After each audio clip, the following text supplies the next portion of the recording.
হচ্ছে আমাদের প্রতিপক্ষ, আপনার ইনফরমেশন হ্যাঁ, আমাদের বন্ধু সংগঠন যেখানে সঙ্গে যাবেন এবং সেটা কথা বলছেন থাকবেন সাথে যখন খুশি রাত সঙ্গে হোক সঙ্গে দিন যাবেন। হোক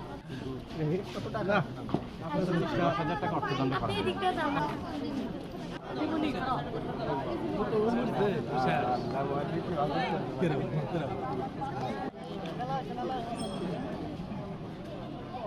দাখিল মাদ্রাসায় আজকে একটি রাজনৈতিক দলের কর্মী সংগঠনের একটি সভা হচ্ছে বলে আমরা একটি সোর্স থেকে জানতে পারি।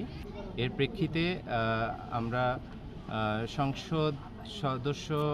সংসদ নির্বাচনে রাজনৈতিক দল ও প্রার্থীর আচরণ বিধিমালা 2025 এর 20-এর খ ধারা লঙ্ঘনে এখানে প্রতিষ্ঠান প্রধান যিনি শিক্ষক সরকারি সুবিধাভোগী ব্যক্তি তালিকায় যিনি আছেন বিধিমালা অনুসারে তাকে 20-এর খ ধারা লঙ্ঘনে অর্থদণ্ড করা হয়, 10,000 টাকা অর্থদণ্ড করা হয়।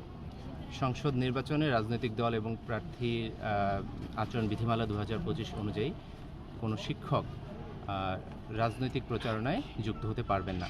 এখানে আমরা লক্ষ্য করি যে বালুকুল ইসলামিয়া দাখিল মাদ্রাসায় যিনি প্রিন্সিপাল মহোদয় আছেন তিনি এখানে একটি রাজনৈতিক দলের সমাবেশে অংশগ্রহণ করেছেন এবং এখানে অ্যারেঞ্জ করেছেন সমাবেশটি।